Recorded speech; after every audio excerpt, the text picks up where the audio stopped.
Welcome into the fantasy draft room, and tonight we are bringing you our first Underdog 2024 best ball draft. This is going to be me solo. Typically, you will probably have me and or Chase on here, maybe Chase by himself. We'll see what happens throughout the season, but Underdog just opened up their tournaments for the 2024 season, so had to jump on, do a draft. I've already done a couple. I've done one full one on the quick auction or on the fast drafts. I've done a couple that are on the slow ones. I've got some picks going through rounds 2, rounds 3 at this point. Still waiting to get back on those long 8-hour clocks. But unfortunately, again, getting picked here at the 111, I still haven't had a top 7 pick, so I haven't had a chance at the what I think is the premier draft picks in this draft, which is the Christian McCaffrey, Tyreek Hill, CeeDee Lamb, Jefferson, Chase, Amon-Ra St. Brown picks that we will see coming off the board here pretty very quickly and in very chalk fashion, and that is exactly what we have.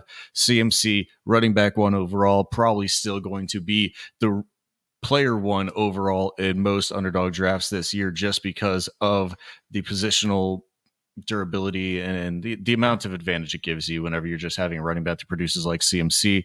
He outprojected my projections by like 7 points a game or something ridiculous just because he had one of the best running back seasons that a running back has ever produced, especially in the new age season of what we're seeing out of all of these running backs going through 2023, 2024. Over the past like 7 years, the running back has been predominantly reduced down or reduced into complementary roles. We haven't ever seen that with CMC. So one of the best players in fantasy football until he proves us otherwise. It's basically like the old Derrick Henry adage, until he proves me otherwise, I'm not doing anything else. So we are coming up here. We see Breece Hall, Bijan Robinson go off the board. Definitely not Brian Robinson in the first round, but the guy gives us 3 picks until we are up on the board. Here is where I do like to go with either the Puka Nacua, Jahmyr Gibbs, or A.J. Brown is the pick that I like. I think A.J. Brown severely undervalued, and I do believe he should be going there at least at the 109, probably even the 106, 107 if I had to do it myself, but obviously ADP paints us a different story. So I think I've gone wide receiver or running back each of the first times throughout the first round. Obviously, I don't think there's anything different you really can do here. We are really looking here at either Puka Nacua, Kyren Williams, Garrett Wilson, or Jonathan Taylor. I do have a Puka Nacua team. I don't believe that I will be taking any Kyren Williams at this point in the offseason, so that either gives me Puka Nacua, Garrett Wilson, or Jonathan Taylor. And I'm just going to do a little bit of something different, and I'm going to go with the Garrett Wilson pick if I can find it. There we go. Garrett Wilson is going to be my 111 pick. I just drafted a team earlier today that did have Puka Nacua in, I think, either the 110 or the 111 at the same exact slot. So I want to just shake this one up just a little bit differently. Hopefully I can either get Puka Nacua back or Jonathan Taylor back on the other side of this turn. That Fat Jesus is the name of the user that's on here. Can't help the names that are in front of me, but Fat Jesus. Hopefully you don't take both Jonathan Taylor and Puka Nacua. He already took Kyren Williams, so those are out of the question. I will either get one of the 2 that I want here on the turn, and then we got to talk through another 24 picks of Underdog startup or Underdog best ball drafts here before the Super Bowl even happens. It's fantastic that Underdog is giving us the availability to draft these teams so early. It will be Jonathan Taylor for me. I think that is a hard drop off. I honestly don't even consider Kyren Williams in there just because we don't know what they're going to do within the draft, within the offseason to address what is a drastic need, even though they do have Kyren Williams. They need a running back too behind other than Ronnie Rivers and Zach Evans, who I know a lot of people thought was the top 5 running back in the class last year. Newsflash, he's not. He was barely active most days, even with Royce Freeman playing. Obviously not happening. They do still need a 2, though, because if Kyren Williams ever went down, you then do have to actually give the ball to Ronnie Rivers and Royce Freeman and Zach Evans. And that's not a good thing that you want for your NFL football team. So I don't consider him there. I would have Jonathan Taylor above him. Good to get Jonathan Taylor there at the 202. We do have now an anchor running back, and what I hope is with Aaron Rodgers coming back and hopefully playing more than 4 snaps this year, an anchor running back with Garrett Wilson too. Hopefully we can stick with those 2. And this is where, truthfully, you're going to start seeing a heavy wide receiver push in every Underdog draft. And I don't think it's wrong. I'm going to probably lean into wide receiver 2 most of the time. We'll get into it a little bit later, but I think there are massive values right now, especially at the quarterback and tight end positions that you can easily navigate in the later rounds of the draft. And so just keep focusing on the wide receiver and the running backs and these little boards, the big boards that are dropping right now. Obviously, these tournaments will fill up. They won't be active all the way through the season. They will fill up and they'll get shut down, and then it'll be everybody against everybody. Who it'll definitely get shut down before the NFL draft, right? So nobody will know where to pick these rookies. And I would rather not pay up for a high valued rookie like Marvin Harrison Jr. right now, who we just saw go off the board here. I would rather not pay up for that, not knowing his landing spot. I would much rather pay up for a rookie, not a running back, but a rookie in like the 15th round and the 12th round, wherever I'm picking guys that I know are just role players in the NFL. If their draft capital is different on draft day, then I could actually have a guy who makes a difference on my team comparatively to I have to draft Marvin Harrison Jr. at almost his ceiling in his rookie year right now. That's just not where I'm trying to go. So I will try to be playing a different route with the rookies than I see a lot of other people doing right now. We do see first quarterback off the board go here, and that is Josh Allen at the 210. I think that's a decent spot. Normally, I do see normally, at least in the 2024, the first couple of drafts that I've done, Josh Allen goes off a little bit earlier, but he has been the consensus quarterback one. I'm glad we've all gotten here, honestly. The quarterback one should be Josh Allen, in my opinion. In the last, I think it's now 6 years, 5 or 6 years, he's either been quarterback one or quarterback two in terms of overall quarterback finish. I mean, the guy doesn't miss games.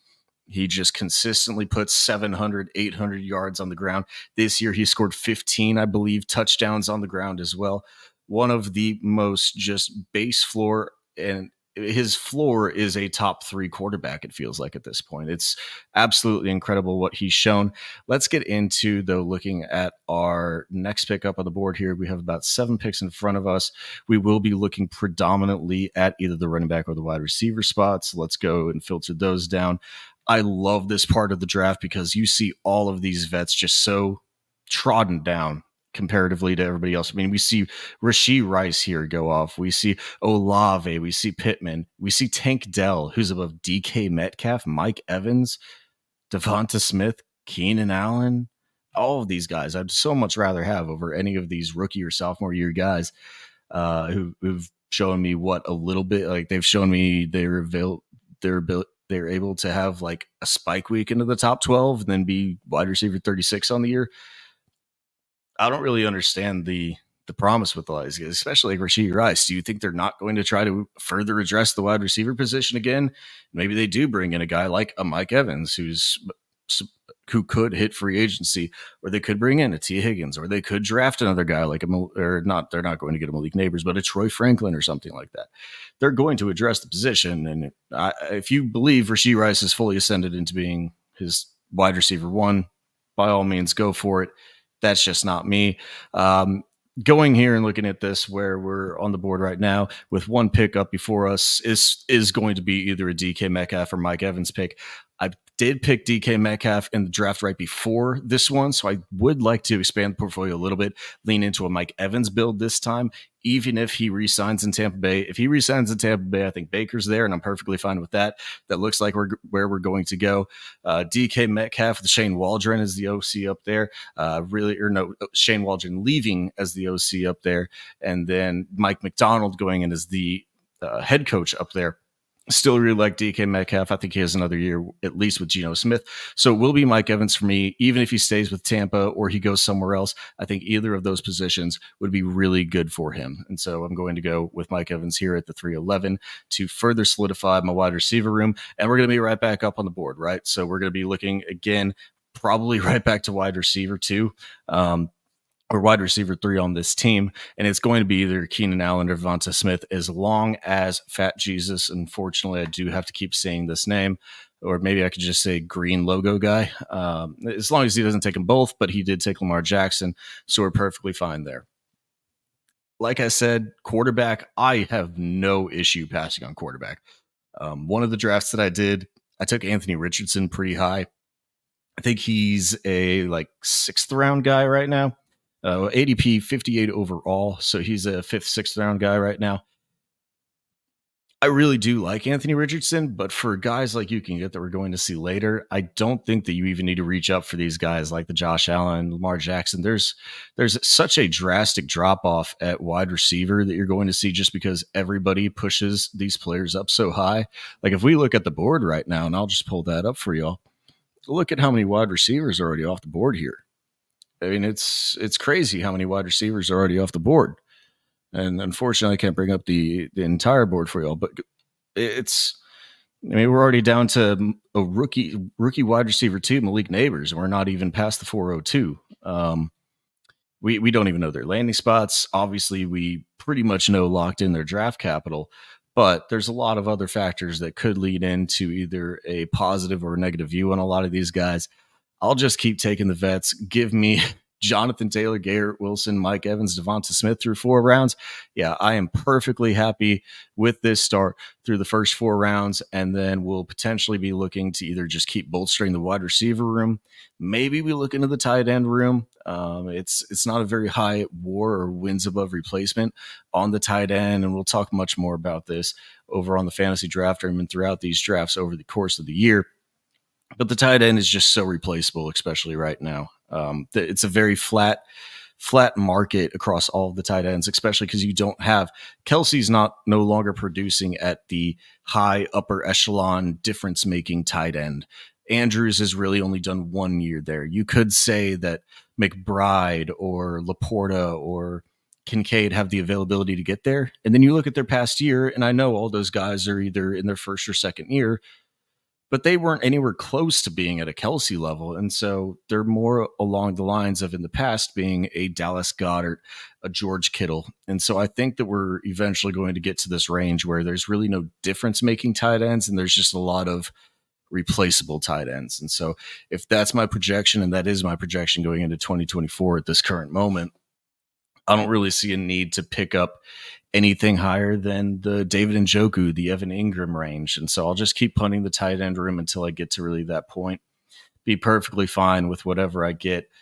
Let's go through and look at a couple of these other teams as we look on the board here, though. Especially whenever you're an underdog, looking at the picks around you or looking at the teams around you to see what their overall builds are. It's a really nice at the top here, looking at what their overall, like their zero QBs, the running back, the wide receiver, tight end, especially when you're on this turn, looking at what does this number 12 spot have? What does he need? So he probably is going to be looking at either running back or wide receiver or tight end at this point because those are the positions he doesn't have. He's probably not going to take a quarterback unless he does double taps a high quarterback, which typically after the season that we had with so many quarterback injuries isn't probably the way that he's going to lean. So I would think here he's probably going to be leaning back into another wide receiver or another running back if I had to guess. That could influence my decisions, not really at this point of the season, but maybe a little bit further down the board whenever we really get into, okay, you've got 10 players on your roster now. Where do you really need to fill the holes? Because you do want to have an overall roster construction. My favorite one that I've really found out so far is probably 2 quarterbacks. It's probably 6 running backs. I think that goes to 9 wide receivers and 3 tight ends. There are 20 rounds in this. So if you go 3 wide receivers, 9 tight ends, that's 12. 6 running backs is 18. And then another 2 quarterbacks is your perfect 20. A lot of people will start to take 3 quarterbacks in this format. I really don't agree with that. You can only start 1 on a week. And so if you do have 3 quarterbacks on your roster, you're guaranteeing 2 zeros out of every position that you have, no matter what. And I know that a lot of people will be looking at like, hey, there were 59 quarterbacks or whatever that number was that played quarterback to all throughout this year. And that's perfectly fine, but it's not fine in a best ball format like this where you're truly playing for a grand elite prize. And even the little board like I'm doing right now that's only $3, it's only $15,000 of total payouts, but it's still a large amount of money to get the first place overall. Realistically, you just need to advance and get through just to even get your money back. So you want to go for the ultimate upside on these. And if you want to do that, I don't think your best bet is hedging and taking another quarterback or another 2 quarterbacks here. I just don't think that hedging your bet on that is really the way that I'm going to want to play out these roles. So we do see Trey McBride, Anthony Richardson, Josh Jacobs, Derrick Henry go, meaning we need to get on the board and see what our next pick is going to be. Like I said, either wide receiver or running back is probably where we're going to be leaning. JSN, George Pickens, Calvin Ridley, Terry McLaurin is a gross range that I really don't want to get into. So it might be time for a second running back instead of a fourth wide receiver, which I would like. I do really like the Austin Eckler, Aaron Jones prices that we're seeing right here. I do think that those guys either stay with their teams or get really high leveraged roles. Mark Andrews also off the board as the tight end for this team right in front of us. It does allow us to basically say either I want Austin Eckler or Aaron Jones, and then I can take either one of these four wide receivers that are in front of me. So that's where I think I'm going to go. Nick Chubb, just with the injury and how bad it was, I don't think I'm going to lean into him. I'm actually going to go. I'm going to go with Aaron Jones. I'm going to say that he stays with Green Bay. Missed my pick. I did not miss my pick. I did not miss my pick. Underdog. You can go get the fuck out of here. Did not miss my pick. I picked Aaron Jones. Thank you. But what that allows me to do as we're going to the turn here, he picks George Pickens, and then that allows me the ability to take any of these three wide receivers that I want. I can either take JSN, Calvin Ridley, or Terry McLaurin. Looking at the players that I already have, there's no crossover between any of those that I could foresee right now at this moment. And I'm going to go with the highest upside one that I think could happen. And I think that is honestly Calvin Ridley leaving Jacksonville. I don't know where it would be to, and I don't know what position that would actually be, but I do think that there's a realistic possibility that Calvin Ridley does leave Jacksonville. Why is that? And it's because they have to pay Josh Allen, the defensive end, a lot of money, either that or franchise tag him to a lot of money. And I don't know if they have the availability to pay Calvin Ridley as much as he's probably going to garner, even off of a, as most people would call it, mediocre season.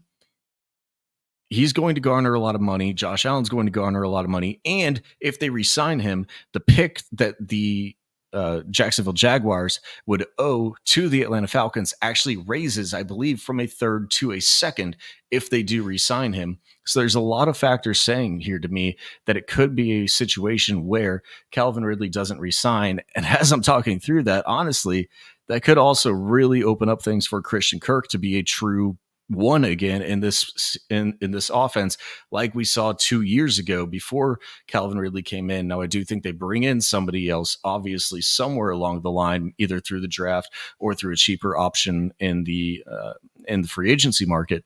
But Christian Kirk would actually stand to rise a pretty good amount from that same narrative as well.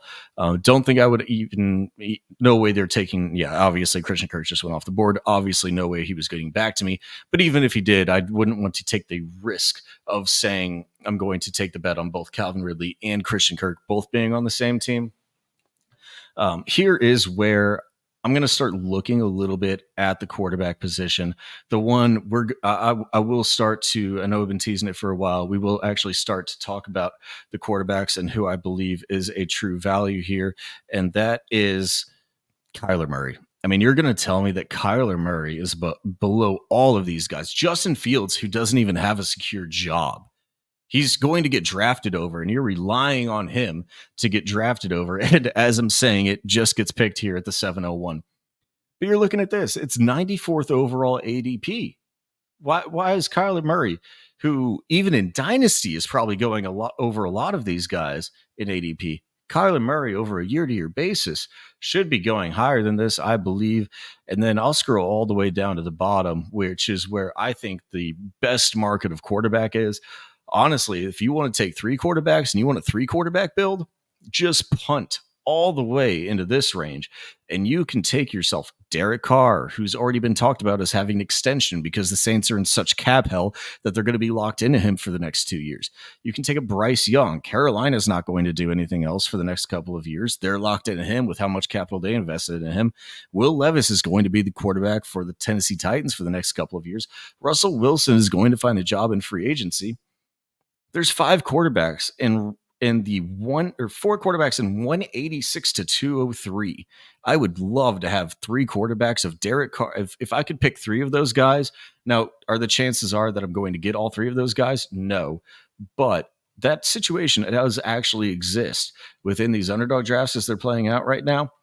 I have no problems on waiting at quarterback. And so Kyler Murray is going to be the guy that we're going to be targeting here whenever this comes up at the 94th pick overall. Hopefully, we're actually going to try to get him in the 9th here after the 7-8 turn that we're going to play into.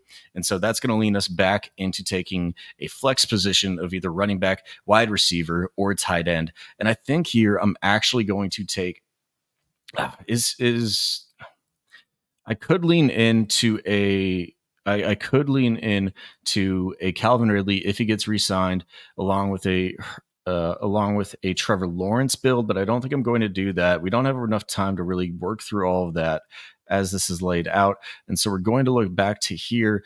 I think we're just going to go with I'm not going to go to running back. I'm actually going to go with a little bit higher of a tight end than I normally like to do. And I'm going to go with David Njoku. He really came on at the end of last year. I think that he could really have a good year, even if that's with Deshaun Watson. I know we really didn't see the evolution of him until it was Joe Flacco at the end of the year. But seeing as he's there, seeing as they do have a new offensive coordinator and a new offensive scheme come into the place as well, do think that we could see David Njoku to really be an integral part of this offense going forward more than we saw at the end of last year throughout the entirety of the year for David Njoku. And so that locks up a tight end spot for me, one that I'm not going to really address until the very end of this draft. And then I'm going to look back to either wide receiver or running back at this point. And so that'll lead me to go running back here, pick up my third running back, and that's either going to be Najee Harris or probably Brian. Now, we're just going to go with Najee Harris. You're going to tell me that Arthur Smith, who everybody hated for not splitting the workload correctly between Tyler Algier because he loved Tyler Algier, and who everybody wanted of Bijan Robinson. I mean, if you look at this backfield as it is right now, Najee Harris is Tyler Algier, and Bijan Robinson is the way better version of Jaylen Warren. And so I think that this backfield is going to really, really be very good for Najee Harris going forward, as long as he is in the Pittsburgh Steelers offense. I know that might not be past this year, but you're going to tell me that I can get Najee Harris at 86th overall, 802. Yeah, I'll fully take that. So I'll let you all decide for the board for a little bit over these past couple of rounds as I sit back and we'll take a little bit of drink break.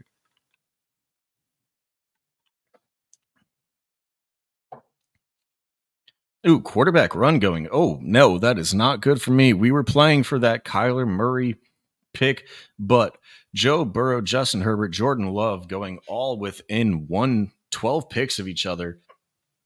Definitely not what we wanted to have happen here. So let's look at the quarterbacks. And see if we can try to salvage this thing, see where we could possibly get some more stacks, see where we could possibly get out of this and into a really high leverage position that could excel for the 2024 season.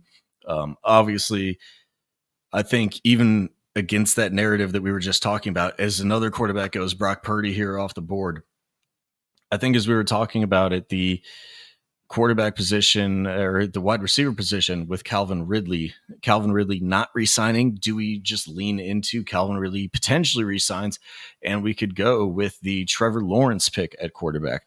I don't really hate that one as the quarterback one of the team. Now, I do think it is a little bit more risky because he hasn't really put together any long stretches of really great significance, but the quarterbacks are flying off the board here. Another quarterback off the board, Tua Tagovailoa off the board. Do we just lean into the rookie hype? The not Jared Goff, as I misclick, but Jaden Daniels, one of the ones that I really like with his rushing profile, rushing for, I think he threw for 4,000 yards and rushed for another 1,200 in college his last year in at LSU. I think that could be another one that we're really looking into here. But still, so many quarterback names on the board. I'm really not worried about it. I do think we just go back and we just keep hammering this running back and wide receiver. We got our locked in tight end of what we hope is locked in tight end of David Njoku. So I don't think we have to address that position until the very end of the draft. We're 8 picks away here. I really think we just need to keep leaning back into wide receiver, because once you get past a certain range in wide receiver, everything just turns into wide receiver rookie upside. And we're already seeing it right here. Keon Coleman already above Josh Downs, in between Hollywood Brown, Jamison Williams. Really and truthfully, Cortland Sutton, Deontay Johnson, Jacoby Myers are the last ones that I really feel comfortable about. Then we're going to get into a lot of guys that are either rookies or just old retreads, or maybe they have the shot at being the Josh Palmer, the Gabe Davis, the Brandon Cooks. But I think we really do go back here, double tap wide receiver to make sure we have 6 locked and loaded wide receivers, and we can backfill the rest of this. That's where I think we're going to go.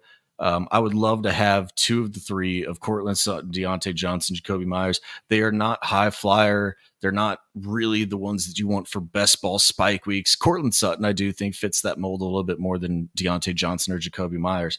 But we already have the Garrett Wilson, Mike Evans, Smitty, Calvin Ridley. I think that we have a diverse enough room here right now, and we are looking at the 12 turn right here, who's already got 5 wide receivers. I think that we could potentially get back both Cortland Sutton and Jacoby Myers, and I think that that'd be a really nice round out to this wide receiver room. So let's sit back, see what this 12 spot does on the turn, and then we'll play it by ear from there.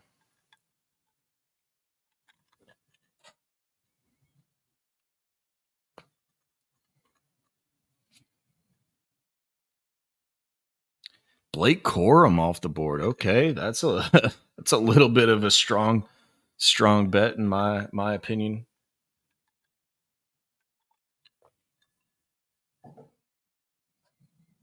All right. 15 seconds left. Nope, not 15 seconds left. Back to back rookie running backs. Blake Corum, Trey Benson off the board. Hopefully the landing spots work out for you, man, but it's just not really my cup of tea at this point in the 9th round, especially when I can take a guy like Jacoby Myers, who should be getting an even better quarterback than Aiden O'Connell in the 2024 season. Obviously, they're not getting Cliff Kingsbury anymore, as he withdrew his name from the Raiders offensive coordinator position. Now he could eventually wind up the Washington Commanders position, but it doesn't really affect Jacoby Myers, in my opinion. Devontae Adams, 1 year older. I would still say he's definitely the one, but we saw at points throughout this season, even with Aiden O'Connell and all the quarterback tumultuation that they did have, that Jacoby Myers was actually a pretty good wide receiver. I think I saw one of the tweets out that his touchdown rate in the first 4 years of his career, whenever he was at the Patriots, was, I believe, like a 1.7% of his catches turned into a touchdown, and at the Raiders over the past 2 years, it's turned into a almost 11% touchdown rate off of any of his catches, which is super high. Normally that's at like a 7.5%. So really, really do like still Jacoby Myers and what he could potentially be going forward here.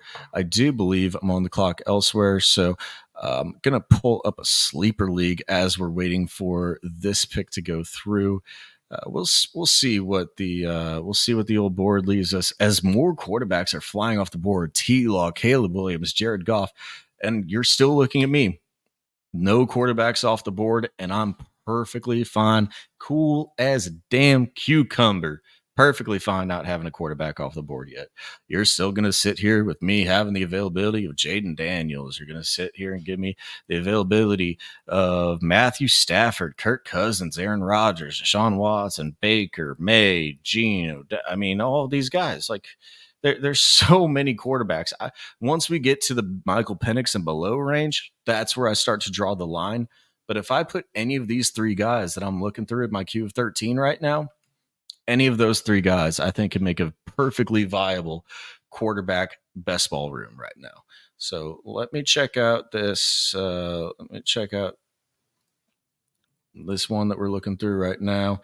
As far as mock drafts go, make sure that we're staying up to date. We're picking where we need to be. Yeah, we can take myself some Braylon Allen. I think we can do the rookie drafts going on here as we're talking through them in the background. So let's get back to the draft, though. Matthew Stafford does go off. Let's look at how many quarterbacks are actually going off the board here at the end of this round. And that is going to be, okay, so it's still just the Trevor Lawrence, Caleb Williams, Jared Goff, Matthew Stafford.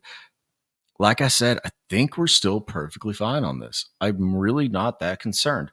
You're still going to give me 12 quarterbacks that I'm perfectly fine with. taking as one of the ones. Q of 12 still up here. I know you can't see the entire list, but I've got 12 quarterbacks on here that I'm still perfectly fine with. I've got my 3 running backs. I've got 6 locked and loaded wide receivers, which I really love. One of my locked in tight ends of David Njoku. We can still really sit on this and just keep going running back, wide receiver until I'm actually pressured to take 3 of the remaining quarterbacks. I don't feel any pressure here. So I do feel a little bit, though, at a little bit weak of a running back room. That's the one where I do think that just with the volatility of the injuries, we did see a lot of guys actually play 17 games this year, but we also saw a lot of guys going in between and out of the lineups, guys that went down in week 2, like the J.K. Dobbins, the Nick Chubb.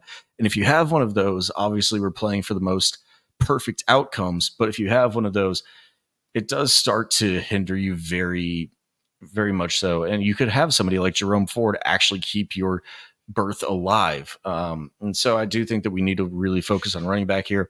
Devin Singletary is going to be my one. I really do think that Houston brings him back for the 2024 season and that he's still the one in this offense. Now, do they bring somebody else in? I don't even know if they bring in somebody else. I think Dameon Pierce, if he can learn this zone scheme run system, I think he's still a very good runner. And unfortunately, Devin Singletary goes one in front of me. It is very unfortunate that that happened. So now we're going to be looking here. It is Jerome Ford. It is Khalil Herbert, Bucky Irving. We're getting down to the running backs that I don't exactly love. It's going to be Jerome Ford. I think with the question marks around Kareem Hunt, I do think Jerome Ford could be a 1A, 1B again in this offense. And we get through the 2 picks of this turn way too quickly for me because I'm still trying to talk through this. Give me a little bit of a break, Fat Jesus. Come on. We could go back to the wide receiver, and I do think I'm going to do it. I'm just going to take Adonai Mitchell. I think this is too low for him. I love taking a couple of shots. I don't want to overload myself on rookies in a draft ever, but I like taking a shot here and there, especially at this point of the offseason, because of Adonai Mitchell, who I think is a fringe first-round guy, high second-round guy, and you're going to tell me that he's alongside of the guys like Gabe Davis, Brandon Cooks, Rashid Shaheed, I think that he could easily outperform all of those guys. So you're going to give me as my wide receiver 7 on this team, Adonai Mitchell. I really do like that. Now we're probably shutting down all communications on what we're taking at wide receiver right now because we do severely need help at the quarterback and at the running back positions. This is just how I'm going to play the room, though. Most of the times during these startups and these little boards and big boards right now, a lot of people are going to be looking to build out a team that looks solidified all across the board. I just want my wide receivers, and I think that the replacement value of my running backs and my quarterbacks could get me there the rest of the way. I'll take the bets on 2 of the most fluctuating positions that we're going to see throughout the next 6 months of the offseason. Give me the wide receivers that I know. I mean, obviously, I just took Adonai Mitchell, and I don't know where he's going to be or what his role is going to be. But give me, for the most part, the wide receivers that I know. Give me a tight end that I know, and let me fill in the rest from there. We do see, unfortunately, a couple more quarterbacks start to go off the board as well. The Jaden Daniels, Aaron Rodgers. Maybe that Adonai Mitchell pick should have been Jaden Daniels. I do think that one would have been a really good one there. We'll see how it shakes out the rest of the way, but that one might come back to bite me. I do think let's go over to the quarterbacks because I do think at this point of the draft, we've got, 1, 2, 3, 4, 5, 6, 7, 8 picks left, I believe, as we are in the 13th round. That would make sense. 8 picks left, go to 20. I do think we double tap quarterback here, and we're probably going to end up actually taking 3 instead of the 2 that I would normally like to take because we didn't take anybody high. I'll probably take 3, and I'll probably only take 2, maybe 3 tight ends, dependent upon the running backs and how I feel about them going down the stretch. But looking at the quarterback position, Drake May is definitely the one that I would just take the upside on the unknown of the rookie here, being probably the one. Baker and Deshaun Watson being the other 2. Geno Smith. If I could get 2 of the 3 either Drake May and then one of the three of Deshaun Watson, Baker, or Geno here at the turn. That's definitely where we're going to go.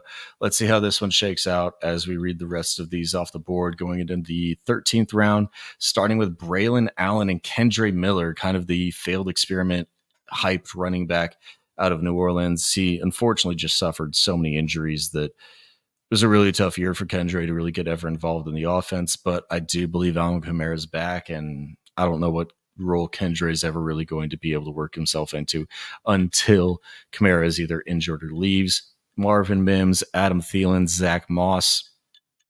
Mims, guy.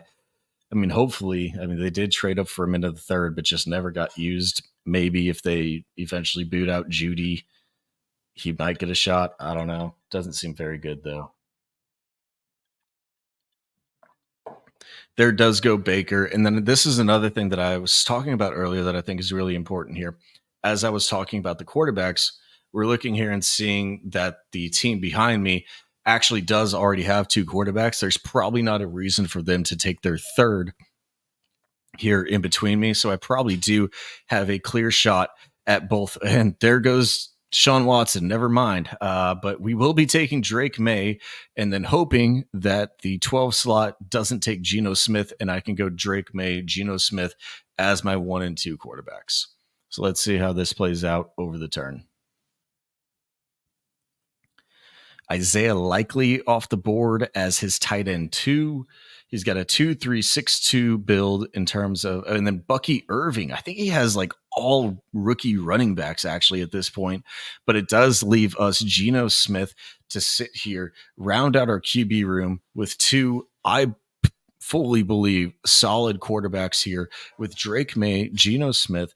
We'll run through the rest of the roster as well. Running backs currently are Jonathan Taylor, Aaron Jones, Najee Harris, Jerome Ford, Garrett Wilson, Mike Evans, Devonta Smith, Calvin Ridley, Cortland Sutton, Jacoby Myers, Adonai Mitchell, and David Njoku to round out the tight end position. That gives us a current 2-4-7-1 build in terms of quarterback, running back, wide receiver, and tight end. And that will give us, 6, 8, 14 picks of our 20 picks already made. So we have another 6 to make. If I'm going to split those up, I'll probably have one more quarterback, 2 more running backs, which gives us 3, a wide receiver, and either 2 tight ends or a wide receiver or another running back to get to 7 and another tight end or another tight end. So we'll flex that last spot a little bit, but it'll probably end up being a 3-6-9-2 end up build, something along those lines. But I do think we'll leave the quarterback rankings on here for now because I do think that all of these guys are the rest remaining of the quarterback starters. Daniel Jones is on that fringe range, and I'd honestly take him off. So we only have 4 remaining quarterback starters, and I would like to get a third with just how flimsy we do have a rookie quarterback. We have Geno Smith, a quarterback who could potentially get drafted over, but I don't really see that happening. I do think he is the quarterback for 2023. I'm good rolling into it with that, but I would like a third just to backfill just in case, especially as we are just in that best ball tournament. If I have all 3 of these guys, I think they can give me enough spike weeks combined to put me over the rest of my league. So we got 4 of those guys left. No quarterbacks, I don't believe, have gone off the board since I made my pick of Geno Smith. They haven't. We'll keep watching that. We'll keep watching all of them, but we do need to look back at the running back, wide receiver, and tight end landscape. Specifically, the one that I want to look at now is actually tight end. So we're getting down into the range of the K-Dot and Hunter Henry, Tyler Conklin, Jatavian Sanders, I think, is definitely undervalued pretty significantly compared to where I think he's going to be drafted, or where he's going to be drafted post NFL draft whenever he's confirmed as probably a day 2 pick or even potentially a day 1 pick if somebody really likes him. I think he could honestly be kind of like that. Kind of the guy that the Lions took for their tight end, Sam Laporta, for Jatavian Sanders. I think he could be potentially get that type of draft capital with how good his profile is comparatively even to a Sam Laporta. His profile is better. So I think he's extremely undervalued. So that gives me 4 tight ends that we're really looking at here. The last couple of positions, think the one that we're really going to be looking for, actually, even though I don't really like to look at this here, is going to be running back. We start to get to a point where running back is just absolute flyers. It's it's the rookies. It's Damian Pierce. It's the Rico Dowdles, AJ Dillon, J.K. Dobbins off of the ACL or off the Achilles again. Antonio Gibson's one that I didn't take last time that I will probably take here at the turn. He's probably going to be the one that I'm going to take here just as a fifth running back on this team. As he's going into a free agency offseason, I really do think that he could find himself a pretty good home and a pretty good workload. It's obviously a potential that he turns into an absolute nothing, and he's the third running back on a team, but it's best ball in almost January at this point. So you're taking him here in the 15th round. I don't really have a problem with it. The question I do think that comes up is who took the Derek Carr quarterback, and do we take our third quarterback or our fourth quarterback off the board here at the turn, just to make sure that we do have either a Bryce Young, Will Levis, or Russell Wilson before we're not on the board for another 22 picks. I think we have to do it. So I'm interested to see what y'all would think on who the best quarterback is out of these remaining three. It's the Bryce Young, Will Levis, Russell Wilson tier. I'm gonna let the turn tell me if they believe in anybody else before me. I'm not gonna make the bet. I would much rather have the Antonio Gibson and let this guy tell me if I should take another quarterback, and then he takes J.K. Dobbins and Justice Hill. So maybe he has a Baltimore fascination. I don't know. Doesn't help me at all, but I do still have to decide now between Bryce Young, Will Levis, and Russell Wilson. And I did this last time. I picked Russell Wilson last time. I don't know if I want to exactly switch it up.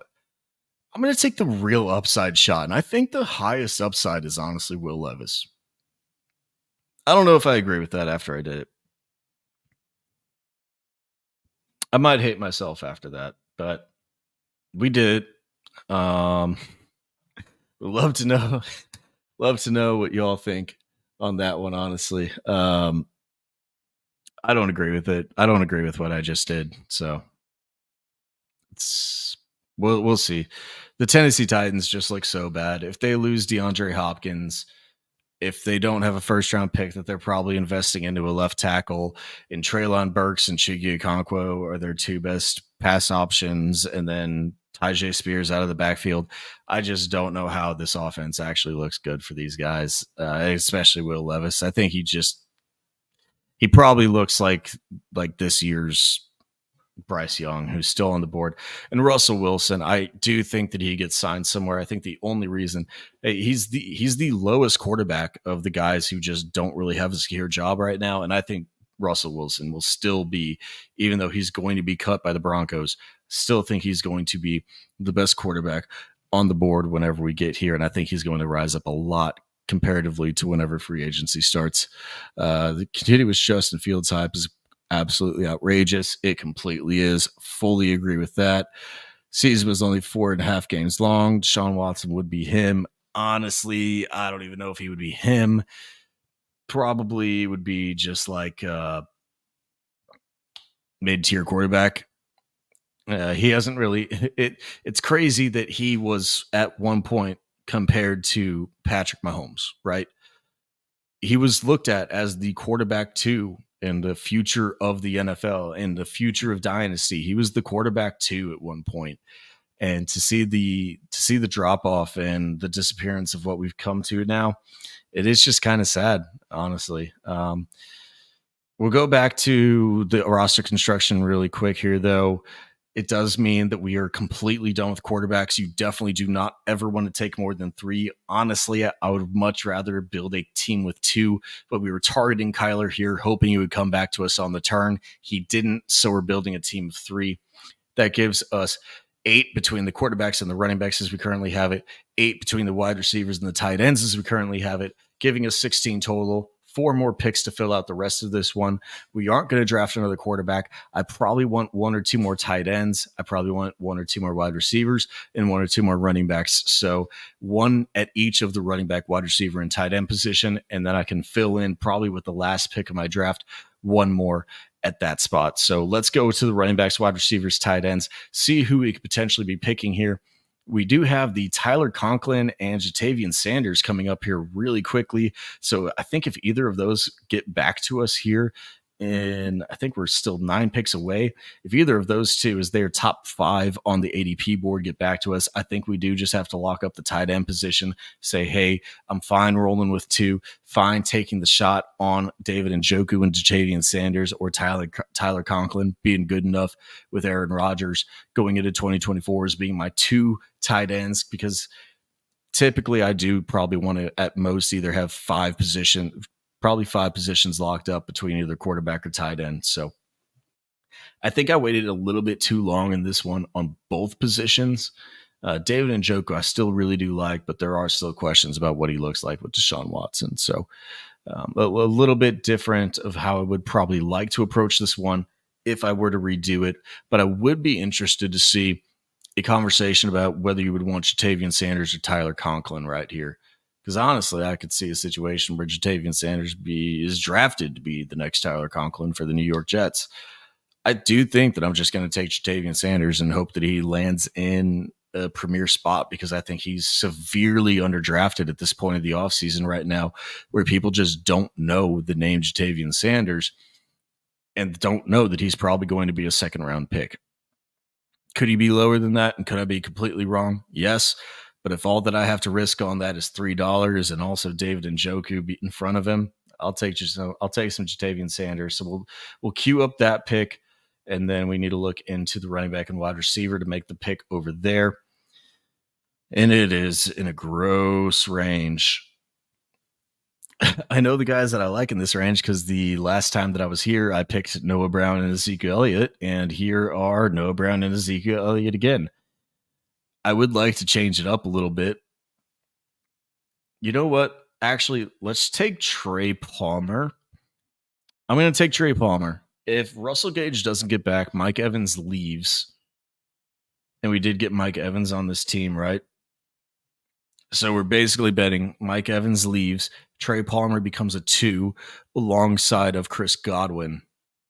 I think it could potentially work out. Do I love it? No, but do I think that that's probably the highest upside pick as we're sitting here? And he picks Jatavian Sanders as his third. Why do you need 3 tight ends, Fat Jesus? Fat Jesus, come on. You don't need 3 tight ends.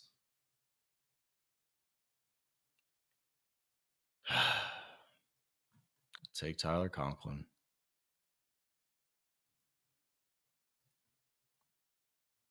It's unfortunate.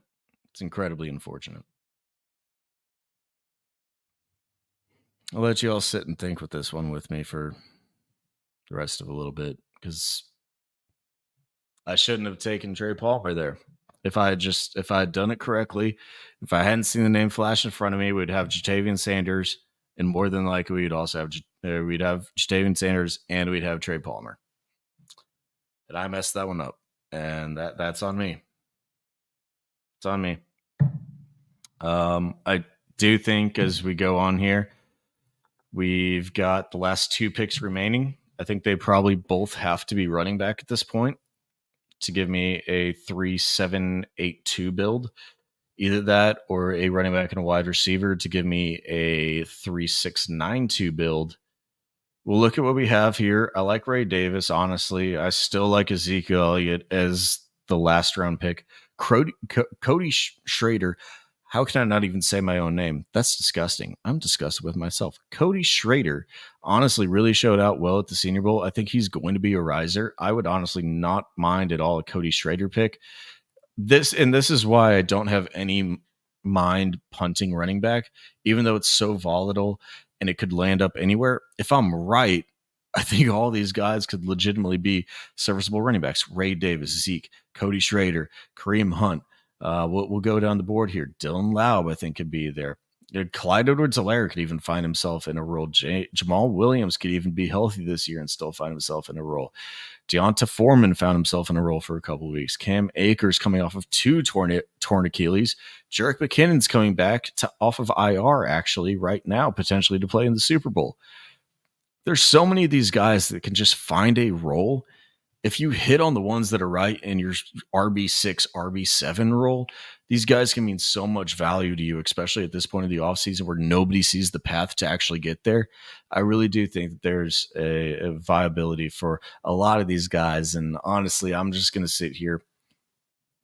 I love the wide receiver room that I built out. Garrett Wilson, Mike Evans, Smitty, Calvin Ridley, Cortland Sutton, Jacoby Myers, Adonai Mitchell, Trey Palmer. I love that wide receiver room so much that I don't need to put in a ninth one there at this point. If I go over to look at the wide receivers, I do love Noah Brown though as a big play wide receiver. I do love KJ Osborne too. There's a lot of guys there that I honestly kind of want. I'm not going to do it though. I think I'm going to play to what I believe is the higher outcome strategy. And I do think that's through the back end running backs, honestly, at this point. It's not going to be your everyday standard 12 team best ball strategy. But if you want to really shoot for upside, I do believe it's trying to hit on one of these running backs that turns into the next Kyron Williams, because there's 70 wide receivers that could turn into the next Puka Nacua, the next Tank Dell, the next Pop Douglas or whatever, and even possibly hit your lineup.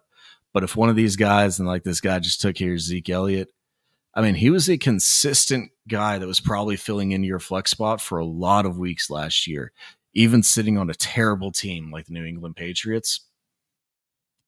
I really like that upside that type of profile presents. So I'm going to sit here. I'm going to take two more running backs. I'm going to close this thing out.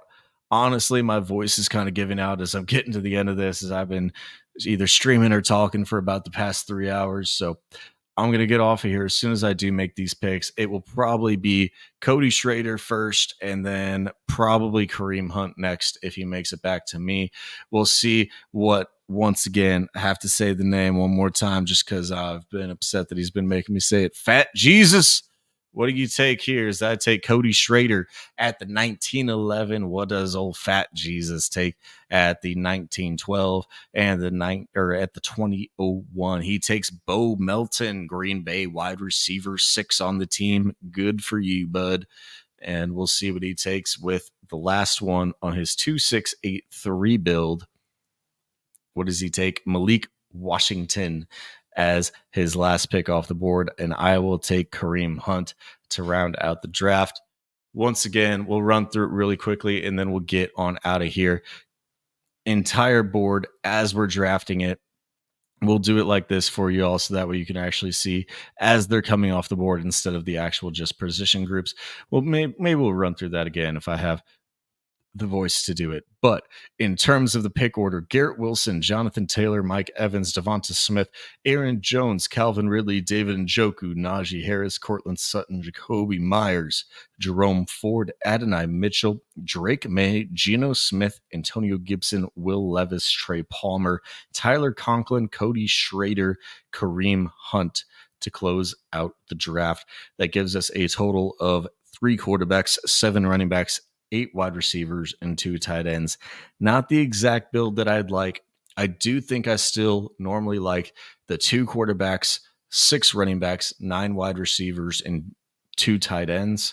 If I had to redo it, that'd probably be my best format as of now of how to attack these little board and big board best ball drafts on Underdog.